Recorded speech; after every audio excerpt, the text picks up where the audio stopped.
Ujasiri wangu unatokana na jinsi ambavyo mnatuunga mkono, kwa sababu chama mnachokipenda, Chadema, kimebeba ajenda na hitaji la wananchi kwa sasa kwa uaminifu mkubwa. Ninawaahidi kabisa, Chadema hii haitawaangusha.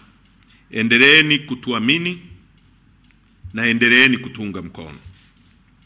Tarehe 27 Juni nilipata fursa ya kumsikiliza Rais wa Jamhuri ya Muungano wa Tanzania, Mheshimiwa Samia Suluhu Hassan, akitoa hotuba ya mwisho ya kuahirisha shughuli za bunge la 12 la Jamhuri ya Muungano wa Tanzania.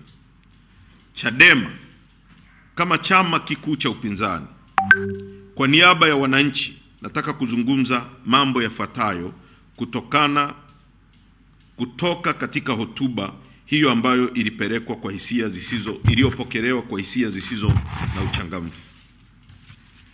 Bunge hili la 12 limefanya kazi ya serikali na sio kazi ya kuwawakilisha wananchi na kuisimamia serikali.